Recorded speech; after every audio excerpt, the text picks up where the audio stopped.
Hello students, this is Akash Almule. Once again आपका मेरे YouTube channel learn next nursing में स्वागत है। आज जो टॉपिक हम जो पढ़ने जाने वाले हैं वो टॉपिक है क्लासिकल साइंस एंड सिम्टम्स से रिलेटेड।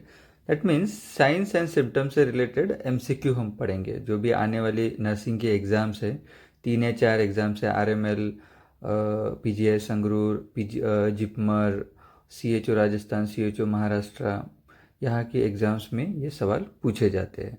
तो दोस्तों, चलो हम शुरुआत करते हैं क्लासिकल साइंस एंड सिम्टम्स के एमसीक्यू के साथ। तो सबसे पहले तो पहला एमसीक्यू कौन सा है देखते हैं यहाँ पे। Question 1, diarrhoea, dementia and dermatitis that is 3D is due to the deficiency of. पहला ऑप्शन है राइबोफ्लेविन, दूसरा थायमिन, तीसरा नियासिन और चौथा है पैंटोथेनिक एसिड। तो इसका सही आंसर रहेगा नियासिन।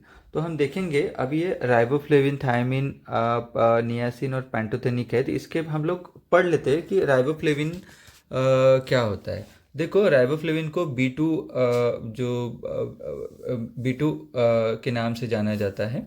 ठीक है, ये विटामिन B2 आता है। इसके डेफिशिएंसी से रिलेटेड कौन से राइबोफ्लेविन के डेफिशिएंसी से एंगुलर स्टोमेटाइटिस होता है, that is oral mucosal infection.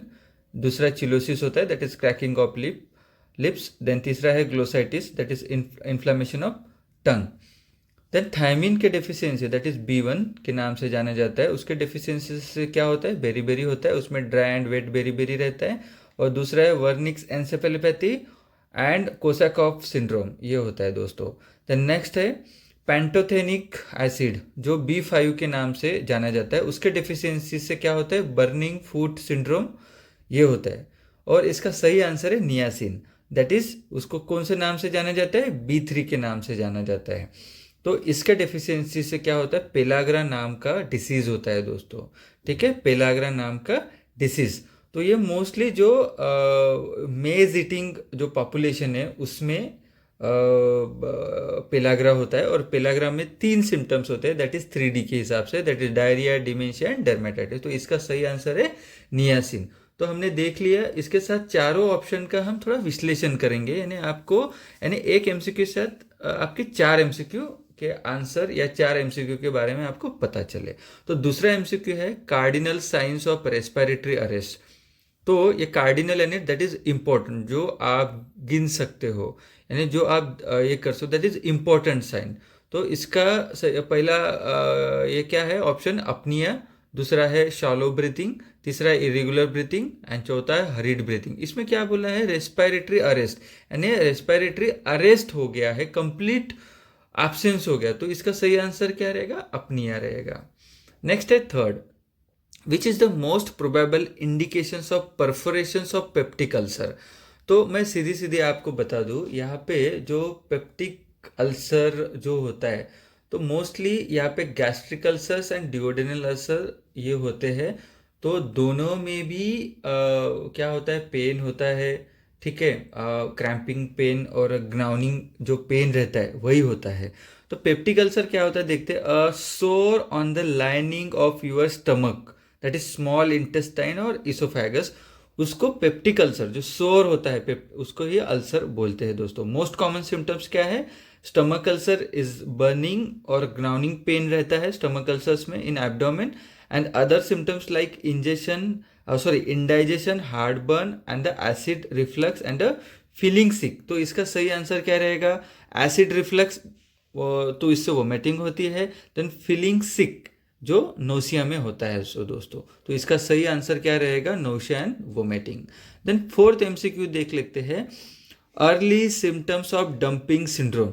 सबसे पहले तो यहाँ पे डंपिंग सिंड्रोम क्या होता है वो देख लेते हैं। डंपिंग सिंड्रोम क्या होता है, रैपिड गैस्ट्रिक एम्प्टिंग, यानी जल्दी से आपके जो स्टमक का जो खाना रहेगा वो एम्प्टी हो जाना, यानी आगे स्मॉल इंटेस्टाइन में चले जाना। तो बेसिकली क्या होता है डंपिंग सिंड्रोम में, जो फूड शुगर कंटेंट रहता है, शुगर ज़्यादा रहता है, वो फूड बहुत जल्दी moves from your stomach into the small intestine too quickly after eating, that is आधे घंटे में, समझ लो आधे घंटे में वो क्या हो जाता है, ट्रांसफ़र हो जाता है स्मॉल इंटेस्टाइन में। तो उसको डंपिंग सिंड्रोम बोला जाता है दोस्तों। मोस्टली ये क्या होता है, ड्यू टू अगर कोई स्टमक की सर्जरी या इसोफेगस की सर्जरी होती है तो उसमें डंपिंग सिंड्रोम होने के ज़्यादा से ज़्यादा चांसेस होते हैं दोस्तों। तो यहाँ पे देख लेते हैं, मोस्टली इट डेवलप्स आफ्टर, कब होता है साइन एंड सिम्टम्स, कब क्या होता है, जैसे एब्डोमिनल क्रैम्प दिखता है दोस्तों, देन डायरिया दिखता है। तो मोस्टली ये 10 से 30 मिनट आपके खाने के बाद शुरू हो जाता है। तो यहाँ पे इसका सही आंसर क्या रहेगा, एब्डोमिनल क्रैम्पिंग एंड पेन। पांचवा क्वेश्चन है, all are features of raised intracranial pressure except. तो एक्सेप्ट आपको देखना है, एक्सेप्ट बहुत ही इंपॉर्टेंट है। यहाँ पे हेडेक भी रहेगा, टकीकार्डिया भी रहेगा, वोमिटिंग भी रहेगा, लेकिन पैपिलो एडिमा जो है इज अ डिस्क स्वेलिंग, जो डिस्क रहती है आंखों की, इसकी वो स्वेलिंग होती है। इस ड्यू टू बहुत सारी चीज़ों के कारण ये डिस्क स्वेलिंग होती है, सेकेंडरी टू इंट्राक्रैनियल हाइपरटेंशन और इंट्राक्रैनियल प्रेशर के कारण भी होता है, बट इसका सेकेंडरी रीजन है। तो इसके सही यहाँ पे क्या बोला है, इंट्राक्रैनियल प्रेशर की वजह से हेडेक भी होता है, टकीकार्डिया भी, वोमिटिंग ये बहुत जल्दी हो जाता है, लेकिन एक्सेप्ट बोला है तो इसका आंसर पैपिलो एडिमा रहेगा। देन नेक्स्ट देख लेते हैं छठा, उसमें senile plaque in brain is features of senile plaque. अब यहाँ पे देख लेते हैं सिनाइल प्लेक क्या होता है। Senile plaque in brain is the highest amount of polymorphous beta amyloid protein. ये कहाँ पे दिखता है दोस्तों, ये ब्रेन में होता है मोस्टली। जो एजिंग, जैसे नॉर्मल एजिंग प्रोसेस में जैसे आपका एज बढ़ते जाता है तो ये इसका जो सिनाइल प्लेक ब्रेन में ज़्यादा डेवलप होते जाता है। इसके कारण क्या होता है, यहाँ पे भूलने की यानी अल्जाइमर डिसीज होता है दोस्तों। यहाँ पे मोस्टली क्या होता है, मेंटल जो क्या होता है, यहाँ पे मेमोरी डिक्लाइन होती जाती है दोस्तों। मोस्टली जो मेंटली हेल्दी जो ओल्डर पीपल रहते हैं उसमें ये सिनाइल प्लेक के कारण मेमोरी कम होती जाती है। तो उसको इसका सही आंसर क्या रहेगा, अल्जाइमर डिसीज रहेगा। Senile plaque is a feature, senile plaque in brain is a features of Alzheimer disease. Next है seventh, gait in parkinsonism is described as. देखो पार्किंसोनिज्म क्या होता है, सबसे पहले तो ये देख लेते हैं। पार्किंसोनिज्म इसमें क्या होता है, स्लो मूवमेंट होती है बॉडी की, यानी ब्रैडिकाइनेसिया बोलेंगे उसको, रिजिडिटी रहती है, स्टिफनेस एंड द ट्रिमर्स रहते हैं थोड़े। तो थोड़े क्या, बहुत ज़्यादा स्ट्रीमर्स रहते हैं। तो इसके सिम्टम्स देख लेते हैं पार्किंसोनिज्म के। इसमें अनस्टेबल पोस्चर रहता है, that is gait, then stooped posture, then freezing gait. यानी क्या होता है, जो मस्कुलर वीकनेस के कारण, क्या होता है, कोऑर्डिनेशन नहीं होती है दोस्तों। माय डियर स्टूडेंट्स, यहाँ पे कोऑर्डिनेशन, इरेगुलर फुट जो तुम्हारा रहता है, इंस्टेबिलिटी रहती है, तो इसको क्या बोलते हैं हम, अटैक्सिक गेट बोलते हैं। इसको हम नाम क्या देंगे, अटैक्सिक गेट। तो गेट इन पार्किंसोनिज्म उसको क्या देंगे हम, अटैक्सिक गेट बोलेंगे दोस्तों। नेक्स्ट देख लेते हैं आठवां, pathogenic sign of traumatic fractures. तो पैथोजेनिक साइन सीधा सीधा यहाँ पे बोलेंगे क्रेपिटस, यहाँ पे क्रेपिटस आपको दिखेगा। नेक्स्ट है polio paralysis differs from paralysis due to following causes. Okay, अब यहाँ पे देख लेते हैं, polio paralysis is different part है एंड द पैरालिसिस ये अलग पार्ट है दोस्तों। तो पोलियो जो रहता है वो पोलियो वायरस से कॉज होता है। यहाँ पे polio virus spread from person to person and can infect the person spinal cord. Okay, और उसके कारण क्या होता है, पैरालिसिस होती है, वो परमानेंट होती है। ओके, एंड दूसरा जो पैरालिसिस है उसमें क्या होता है, it's a loss of muscles function in the body. अब लॉस ऑफ मसल्स फंक्शन ये टेम्पररी भी हो सकती है, परमानेंट भी हो सकती है। तो इस तरीके इसका डिफरेंस रहता है। तो यहाँ पे हम क्या बोलेंगे, polio paralysis differs from paralysis is due to following. अब पोलियो पैरालिसिस में क्या होता है कि जो लिम्स रहते हैं, बेसिकली लोअर लिम्स, वो उसमें डिफॉर्मिटी आती है। तो डिफॉर्मिटी ऑफ लिम्स ये डिफरेंस रहता है polio paralysis and the paralysis में। ओके, नेक्स्ट देख लेते हैं 10वां क्वेश्चन, पिन पॉइंट प्यूपिल। और देखो पिन पॉइंट जो प्यूपिल है ये मोस्टली किस में दिखता है, ओपॉइड्स में दिखता है, और यहाँ पे ओपॉइड्स क्या दिख रहा है, मॉर्फिन। तो सीधा सीधा इसका आंसर क्या रहेगा, morphine. Okay, next, intraocular tension increase in, intraocular tension, intraocular pressure किस में बढ़ जाता है, ग्लाइकोमा में। ये आप ही को सभी को पता है, इंट्राऑक्यूलर प्रेशर इसमें बढ़ जाता है। कंजक्टिवाइटिस, कैटरैक्ट ये भी है, लेकिन इसका सीधा सीधा आंसर है glaucoma, intraocular pressure increase in glaucoma.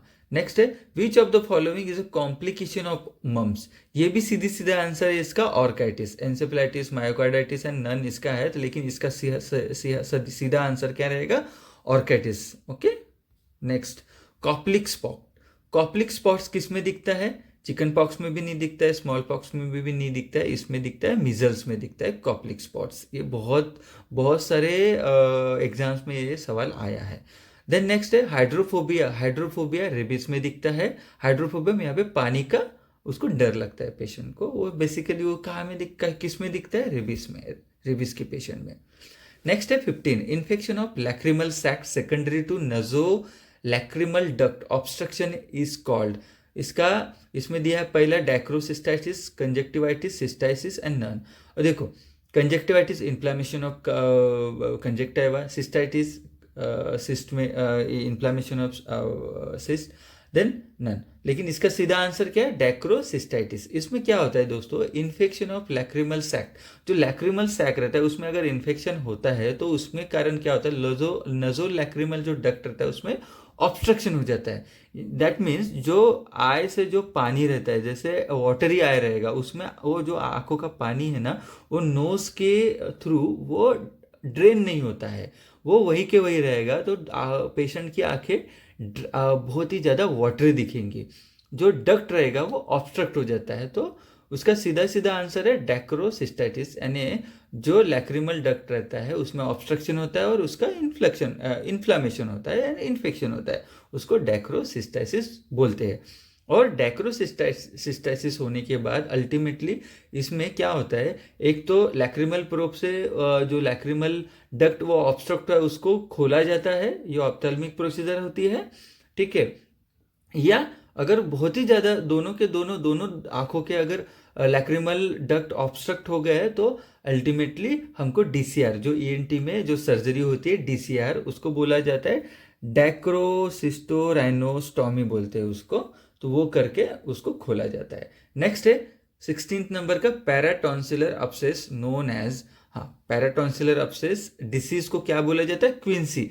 तो बेसिकली जो पैराटॉन्सिलर जो अपसेस रहता है उसको क्विंसी बोला जाता है। वो जो कलेक्शन, जो पस रहेगा जो उसको पैराटॉन्सिलर स्पेस में उसको कलेक्ट किया जाता है, इसीलिए इसको वही जो पस रहता है उसको क्विंसी बोला जाता है। नेक्स्ट है हेलार्स ऑपरेशन। अब हेलार्स ऑपरेशन किस में किया जाता है, इसमें अक्लेशिया कार्डिया में किया जाता है दोस्तों, हेलार्स ऑपरेशन, ठीक है। तो हेलार्स ऑपरेशन में क्या होता है दोस्तों, जो अक्लेशिया कार्डिया का जो ये रहता है, वो क्या था, जो ऊपर का जो ऑब्स्ट्रक्ट होता है, जो ऑब्स्ट्रक्शन रहता है, जो मेम्ब्रेन रहता है, उसको उसकी वो मेम्ब्रेन को एक स्मॉल ऑपरेशन करके उसको उसको रिलीज किया जाता है, एंड जो ये रहता है जो ऑब्स्ट्रक्शन रहता है उसको रिलीव किया जाता है, उसको ही हेलार्स ऑपरेशन बोला जाता है। नेक्स्ट है हंगर्स पेन अकर्स इन। अब देखो, हंगर्स पेन कहाँ कहाँ पे होता है। Hungers pain mostly duodenal ulcer में होता है। तो यहाँ पे हम देख लेते हैं ये किस तरीके से होता है। मोस्टली देखो, बर्निंग सेंसेशन एंड जो ग्नाउनिंग पेन, ये gastric ulcer as well as the duodenal ulcer, ये दोनों में होता है। बट हंगर पेन ये मोस्टली डिओडिनल अल्सर में होता है, क्योंकि डिओडिनल अल्सर में क्या होता है, जब आपका गैस्ट्रिक एम्प्टिंग, आपके पेट में कुछ नहीं रहेगा, मोस्टली लेट नाइट यानी रात के 2 बजे 3 बजे जब आपका पेट खाली हो जाता है, उस टाइम पे क्या होता है, हंगर्स पे, उस टाइम पे उस टाइम पे पेन होता है। तो इसीलिए इसको हंगर्स पेन डिओडिनल अल्सर में ही होता है दोस्तों। तो ये बेसिकली नाइट टाइम में होता है, ठीक है। तो ये सिम्टम्स कब रिलीव होते हैं, जब हम कुछ खाएंगे या कुछ फूड इंजेस्ट करेंगे, तभी ये पेन रिलीव होता है। तो hungers pain occurs in duodenal ulcer. Next है गायनेकोमास्टिया सीन इन। गायनेकोमास्टिया ये सभी को पता है, enlargement of male memory gland, ये सही आंसर है। नेक्स्ट है स्पाइडर नेविया। अब स्पाइडर नेविया क्या होता है? Spider Nivea it just like क्या होते हैं, जो कैपिलरीज रहते हैं स्किन की, बेसिकली स्किन सरफेस की, उसमें क्या हो जाता है वो क्या बोलेंगे उसको, जो ब्लड वेसल्स वो डायलेट हो जाते हैं एंड जो सरफेस ऑफ स्किन पे वो दिखते हैं। कैसे दिखते हैं? Looks like body and legs of spider, इसी के। और बेसिकली स्पाइडर नेविया जो लिवर के डिसीजेस रहते हैं उसमें देखा जाता है, तो सिरोसिस ऑफ लिवर इसका सही आंसर है। Then Rovsing sign. Rovsing sign seen in appendicitis. सीधी सीधी बात है, रोसिंग साइन अपेंडिसाइटिस में देखा जाता है। अब रोसिंग साइन क्या होता है हम देखते हैं। रोसिंग साइन क्या होता है? पेन एलिसिट होता है in the right lower quadrant with palpation pressure on the left lower quadrant. हम लेफ्ट लोअर क्वाड्रेंट में दबाएंगे तो राइट लोअर क्वाड्रेंट में दर्द होता है, उसको रोसिंग साइन बोला जाता है। वो बेसिकली ये एक्यूट अपेंडिसाइटिस में पॉजिटिव रोसिंग साइन देखा जाता है। उसी के बाद हम डायग्नोस करते हैं कि patient has a appendicitis. Okay, next है occurrence of large bullae on the skin seen in. Large bullae किस में दिखता है? पेम्फिगस वल्गेरिस में दिखता है। ये डर्मेटोलॉजी का रिलेटेड एमसीक्यू है। नेक्स्ट है Ramstedt operation is done in. Ramstedt operation ये पाइलोरिक स्टेनोसिस में किया जाता है। इसमें पाइलोरोटॉमी की जाती है। रामस्टेड ऑपरेशन बोले तो पाइलोरोमायोटॉमी। यहाँ पे क्या हो जाता है, जो इंसाइज किया जाता है outer larger thickened pylorus muscle to open the channel for the food to pass through the small intestine. Okay, that is Ramstead operation. It's done in pyloric stenosis. Next है Murphy's sign is a diagnostic sign. Murphy's sign is a diagnostic sign for the acute cystitis. Okay, अब देखते हैं positive Murphy sign मतलब क्या होता है। इसमें क्या हो जाता है, बेसिकली जो फिजिकल एग्जामिनेशन में मर्फी साइन देखा जाता है, उसमें क्या होता है, we can ask the patient to take in and hold the deep breath, यानी पेशेंट को डीप ब्रेथ लेके उसको ऐसा रोकने के लिए कहा जाता है। और उसके बाद राइट सबकॉस्टल एरिया में एग्जामिनर जो डॉक्टर्स रहते हैं वो पैल्पेट करते हैं। ओके, इसके बाद अगर पेन होता है सांस अंदर लेने के बाद एंड होल्ड करने के बाद, तो जो एग्जामिनर को डायरेक्टली जो गॉल ब्लैडर, जो इन्फ्लाम्ड जो गॉल ब्लैडर रहता है वो पाल्पेट होता है, उसको पॉजिटिव मर्फी साइन बोला जाता है दोस्तों। तो इसका सही आंसर क्या रहेगा? Acute cholecystitis. ओके, नेक्स्ट है scrofuloderma. Scrofuloderma is seen in tuberculosis of skin. Extra pulmonary tuberculosis में इसको देखा जाता है। इसमें क्या होता है, जो क्या बोलेंगे, 2 मिनट। बेसिकली इसमें क्या होता है कि जो स्किन है, स्किन में ये स्क्रोफ्लोरोडर्मा देखा जाता है दोस्तों।